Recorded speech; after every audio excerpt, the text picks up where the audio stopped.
wasallam. Al-Fatihah.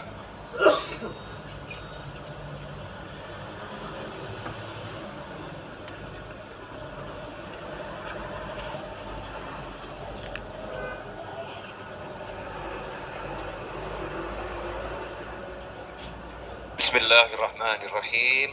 Alhamdulillahirabbil alamin. Allahumma salli wa sallim ala Sayyidina Muhammadin miftahi babi rahmatillah adada ma fi ilmillah salatan wa salaman daimaini bidawami mulkillah wa ala alihi wa sahbihi. Allahumma salli ala Sayyidina Muhammadin salatan taftahu biha lana futuhal arifin wa tufaqihuna biha fid din wa ala alihi wa sahbihi. Assalamualaikum warahmatullahi wabarakatuh. Kita hidup sekarang ini semangatnya kemana? Kalau semangatnya ke jannah, semangatnya ke surga, ya insya Allah nanti dapat surga. Tapi kalau kurang bersemangat ke surga, nah ini jadi masalah. Ya, ke surga kok kurang bersemangat. Saya ambilkan contoh. Ini contoh-contoh saja, mudah-mudahan berkah manfaat. Ya, karena kita di tempat yang terbaik, ya insya Allah jadinya baik. Ada satu orang mau pergi keluar kota lewat sebuah hutan. Di hutan itu berkumpullah para perampok. Maka orang tadi karena nggak ingin hartanya dirampok, sebelum masuk hutan ia titipkan harta yang berharga di sebuah rumah kecil, kecil, titip di situ, lewat hutan, menyelesaikan urusannya di luar kota, selesai kembali lewat hutan itu lagi, nanti keluar hutan akan ambil titipannya di sana. Seperti yang diduga betul, titipkan di situ, masuk hutan, di hutan terjadi perampokan besar-besaran, karena dia nggak bawa harta, ya karena perampoknya juga bijak, yang diambil cuma harta, bukannya nyawa. Bahkan perampoknya itu mendata, dari fulan diambil berapa, ya itu semua ada datanya lengkap. Nah selesai itu, ya pergi keluar kota, dia selamat, balik. Ketika dia mau ngambil hartanya di rumah titipan itu,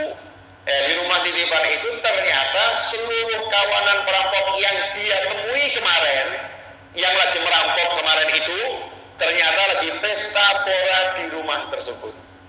Ya, lagi pesta pora di rumah tersebut. Maka dia ngebatin ini. Nah, perampoknya ngumpul di sini semua ya. Perampoknya kok ngumpul di sini semua. Dilihat semuanya pesta, ada satu pria yang dia titipin tadi itu, yang dia titipin hartanya dia bongkahan emas. Jadi bongkahan emas batangan itu. Ternyata duduk diam, nggak ikut pesta, nggak ikut makan. Nggak lama kemudian tampak sholat. Maka dia nanya sama perampok-perampok tadi. Ya perampoknya juga bijak ya. Urusannya yang perampok udah selesai, dia nggak ngurus manusia. Yang penting hartanya. Tapi ya tetap perampok. Ya bijak-bijaknya perampok tetap perampok. Ditanya, itu siapa itu yang lagi sholat itu? Loh, itu pimpinan kami. Kaget ya, ya Allah. Bongkahan emas ternyata selama ini saya titipkan di rumah pimpinan perampok. Nah terus ngapain itu dia? Sholat duha. Dia pimpinan perampok sholat duha. Iya. Nah kok nggak ikut makan bersama kalian? Ini hari Senin, dia lagi puasa sunnah. Ini yang dititipkan bongkahan emas pusing. Akhirnya udah, perkara nanti emasnya mau hilang ya terserah, nggak hilang ya terserah. Tapi saya mau ambil harta saya, coba saja. Nothing tulus, memang udah lus. Ya udah hilang kan, dipegang tangan perampok, pimpinannya pulang. Maka dia datangi, Bapak ingat sama saya? Ingat. Kamu yang kemarin nitip sama saya ada bungkusan itu. Iya. Saya mau ambil titipan saya. Oh ya tunggu sebentar. Diambilkan. Kemudian diserahkan kembali. Heran lagi dia. Loh, diserahkan ke saya. Bukankah Bapak itu pimpinan perampok? Dijawab, apakah pimpinan perampok nggak boleh punya sifat amanah? Bapak nggak tahu isinya apa? Ya nggak tahu, saya dititipin, masa saya buka-buka? Masa saya buka-buka?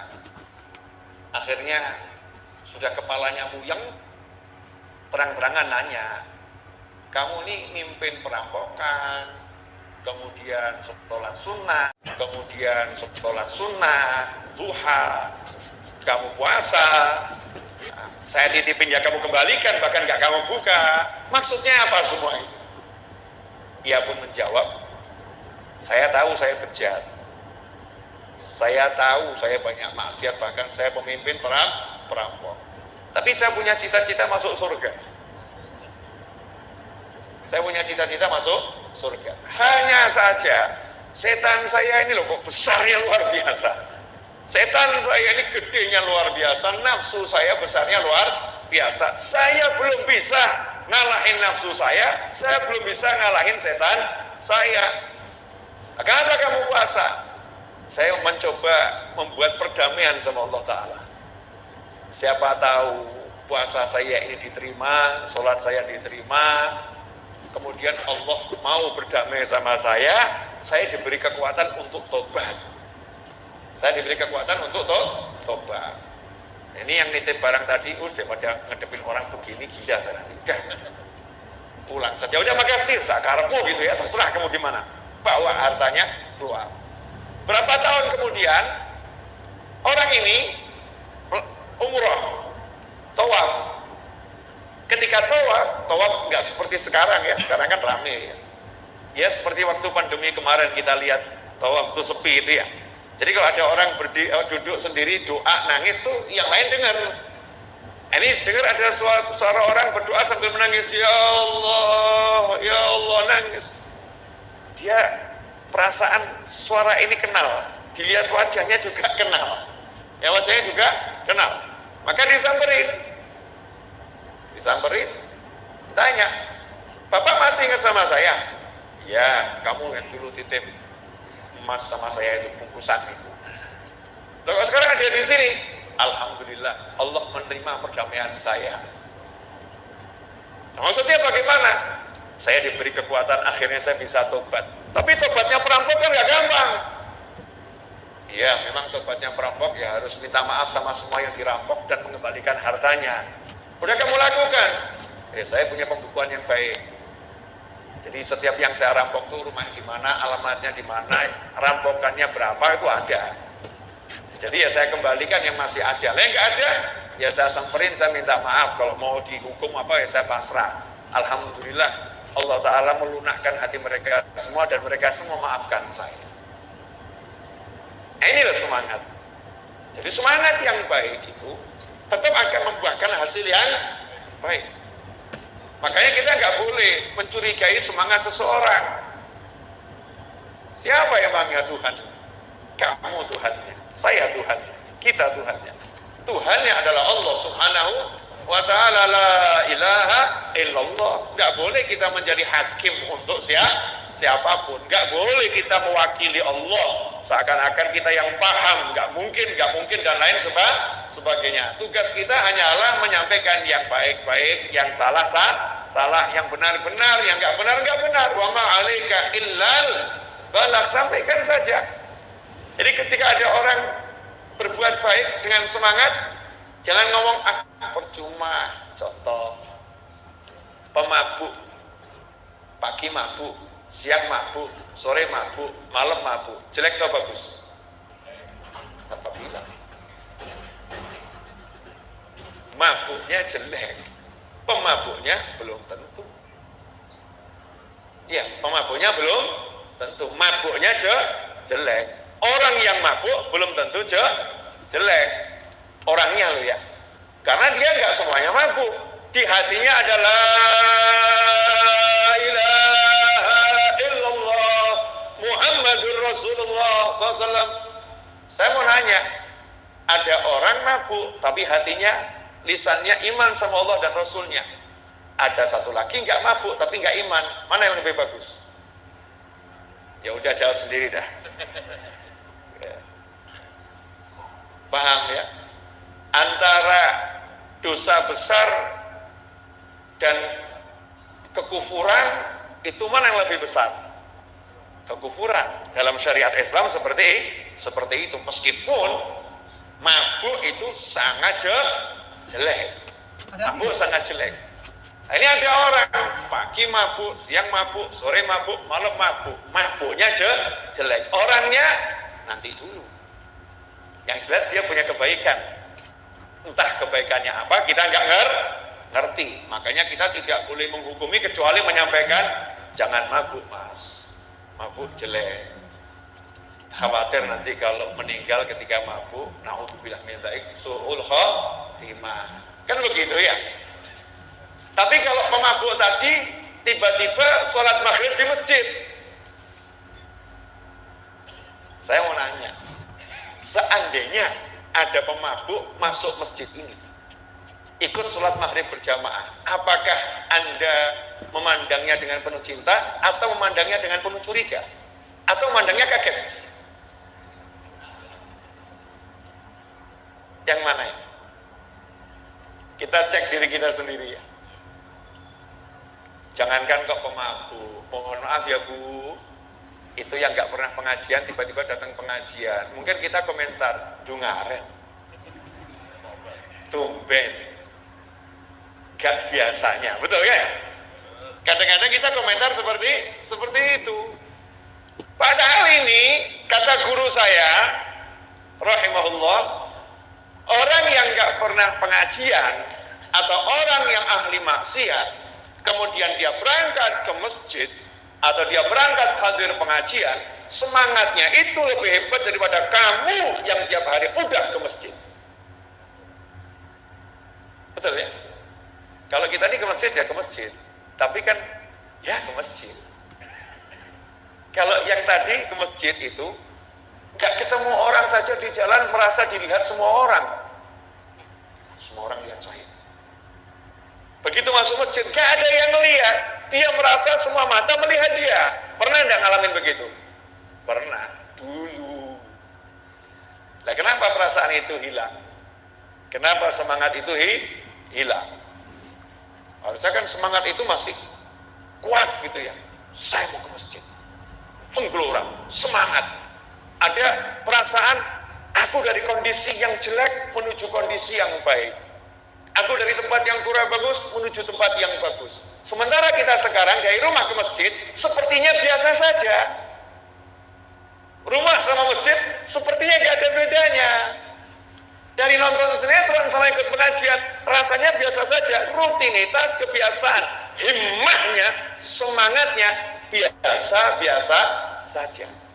Dalam kondisi ini, semangatnya pemabuk tadi yang datang ke masjid lebih hebat daripada kita yang udah ahli di masjid. Semangatnya ya, semangatnya. Seharusnya semangat kita yang ahli ke masjid ini tidak boleh kalah dengan semangatnya orang yang baru saja datang ke masjid. Harusnya semangat kita lebih hebat. Tapi ya setan itu ada. Nafsu manusia itu juga ikut serta. Nafsu itu juga punya rasa bosan. Akhirnya jadi biasa-biasa saja. Jangan kemudian ngomong, ya udah Habib kalau gitu saya nggak ke masjid seminggu ya biar bersemangat lagi. Ngawur. Itu salah itu. Itu bujuk rayu setan. Nggak boleh yang semacam itu. Nah, ini semangat.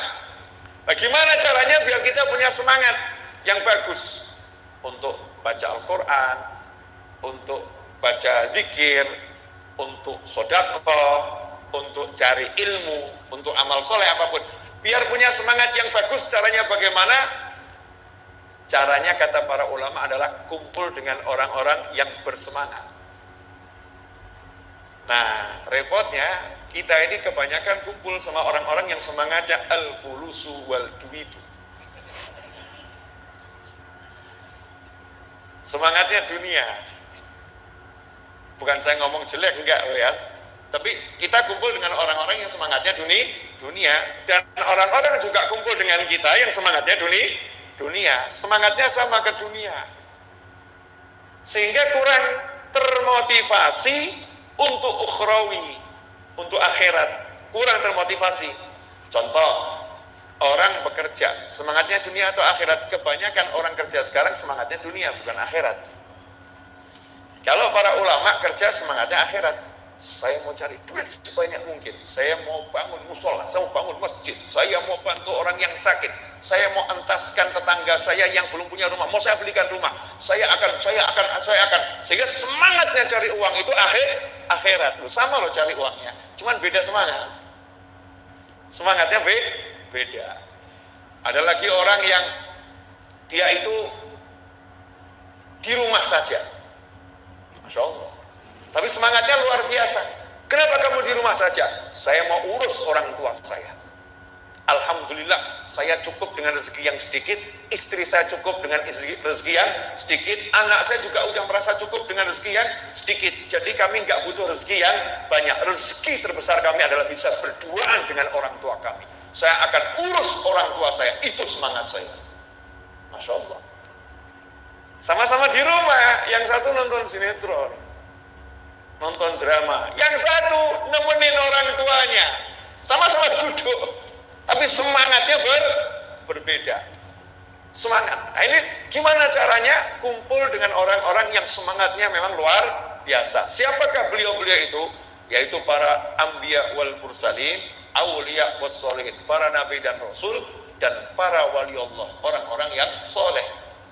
Terus kita nanya, dan nabi dan rasul udah pada di alam barzakh, yang masih ada di alam dunia, Nabi Isa, Nabi Khidir alaihissalam, nemuinya juga gak tahu gimana caranya.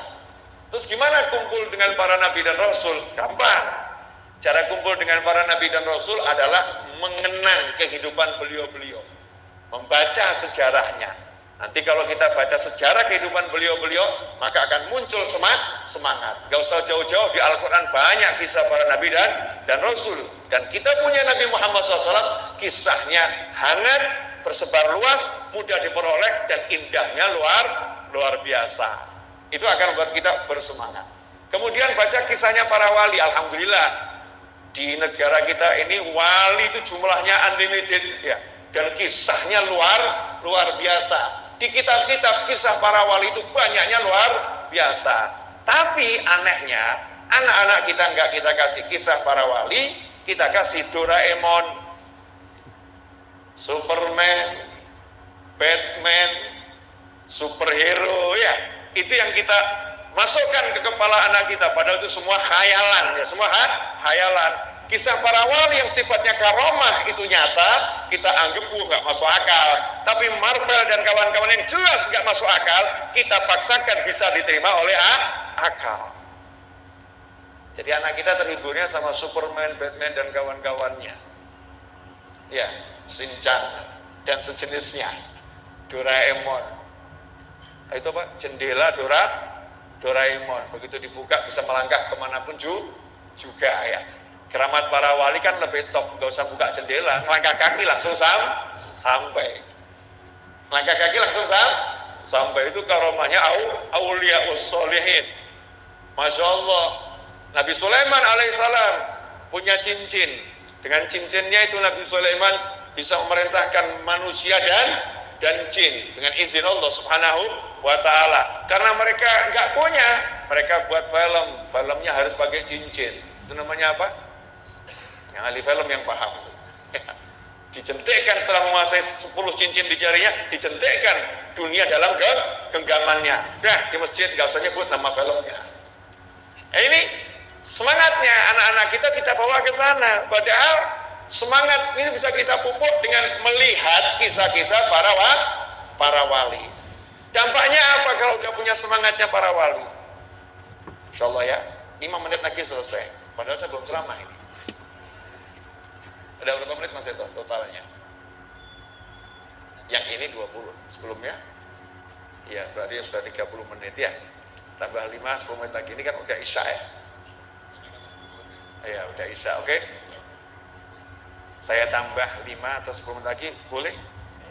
Ya, nggak usah lama-lama, ini baru pembukaan. Lain waktu datang lagi insya Allah. Ya, lain waktu datang lagi, udah tahu jalannya.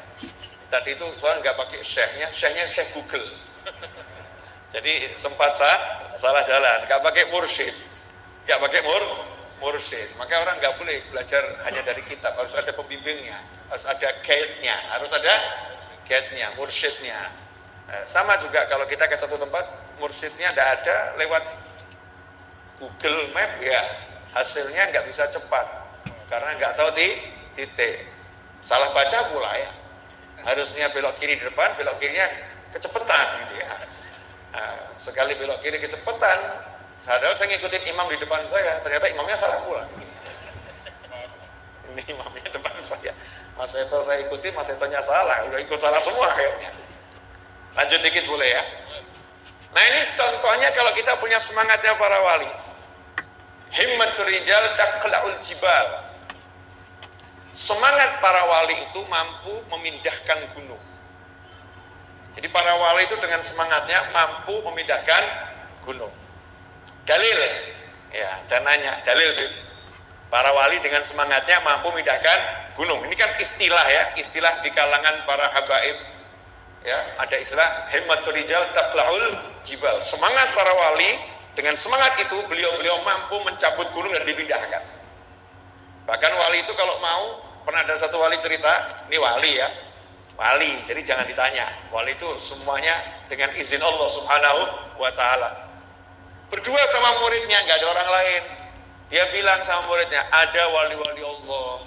Itu kalau dia nunjuk kepada gunung, gunung bergeraklah, maka gunungnya bergerak. Nah, itu muridnya lihat gunungnya ditunjuk, bergeraklah, gunungnya bergerak, muridnya lihat. Dipraktekkan langsung, jadi ngajar sambil praktek. Itu himmah, ya, semangatnya para wali. Tapi kalau diceritakan begini, kadang orang nanya, kok ceritanya aneh-aneh? Ceritanya aneh-aneh. Ada dalilnya enggak? Ulama itu buat istilah enggak asal-asalan. Tentunya semua berdasarkan Al-Quran, Sunnah Nabi Muhammad SAW, dan kehidupan para sahabat serta generasi setelah beliau-beliau. Cuman kalau kehidupan generasi setelah sahabat, kadang orang nggak percaya ya. Maunya mintanya generasi sahabat, hadis Nabi, ayat Al-Quran. Oke, kita kasih yang itu aja, yang tak terbantahkan. Masih ingat kisah Nabi Sulaiman alaihissalam? Nabi Sulaiman punya keinginan ambil tahta Balqis. Ya, ambil tahta Balqis. Nyuruh siapa? Nyuruh yang di hadapannya, lagi ngajar gitu. Nabi Sulaiman kalau ngajar itu 1 jam sampai 2 jam. 1 jam sampai 2 jam. Begitu disebutkan dalam tafsir. 1-2 jam itu durasi mengajarnya Nabi Sulaiman alaihissalam. Di depannya Nabi Sulaiman itu ada manusia, ada jin, ada burung, ada ifrit, dan lain sebagainya. Jin macam-macam, termasuk jin ifrit yang paling berkelas. Nah di situ jin ifrit show of force, pamer kekuatan. Saya akan pindahkan tahta Balqis itu yang dijaga ketat dalam kerajaan dengan super penjagaan bangsa kasar maupun bangsa halus, yaitu tahtanya raja, ratu, ya, nggak boleh ada yang mendekat, jadi penjagaannya luar biasa. Saya akan pindahkan sebelum kamu nanti selesai ngajar udah nyampe. Kan ngomongnya lagi ngajar, kamu belum selesai ngajar udah nyampe sini. Muridnya Nabi Sulaiman manusia biasa, waliullah, bukan nabi, bukan rasul, mengatakan pejamkan bola matamu, belum dibuka udah nyampe. Tanya sama para ulama, gimana nih caranya mindahkan tahta Balqis dengan sekedip mata? Yaitu himmah, dengan semangat, pindah. Hati, pindah. Mau praktek? Nanti saya praktekkan, gitu. Ya, nanti dikira aneh-aneh, gitu kan ya? Duh, kalau praktek sih bisa, hasilnya yang nggak bisa. Ya kan? Misalnya, praktek gitu ya, kita dengan semangat ya, dengan semangat praktek, minta lampu padam jam 8 malam, lampu jam 8 malam padam, praktek jam 8 malam padam, betul, Masya Allah. Padahal udah kita suruh orang itu nanti padamin ya, nanti Pak padamin, itu modus namanya, itu hal-hal yang tidak dibenarkan ya, namanya penipuan. Tapi praktek bener bisa, semangat ya, dengan semangat. Masih ingat kisahnya seorang santri yang disuruh baca bismillah nanti kamu nggak akan tenggelam? Dengan semangat dia baca Bismillahirrahmanirrahim, santrinya nggak tenggelam. Besoknya ustadznya mau coba niru, tenggelam. Semangatnya ya nggak sama. Ini semangat tuh bisa menghasilkan sesuatu. Karena itu ikhwani rahimakumullah, jazakumullah khairan atas waktunya. Mudah-mudahan berkah untuk saya berbicara, untuk yang mendengarkan. Yuk kita perbarui semangat kita di tahun baru ya dengan cara kita pelajari kehidupan para nabi, para rasul, para wali, agar semangat kita ini gak loyo ya, gak loyo, bisa bersemangat ya. Semangat saya ini justru saya ngomong apa adanya.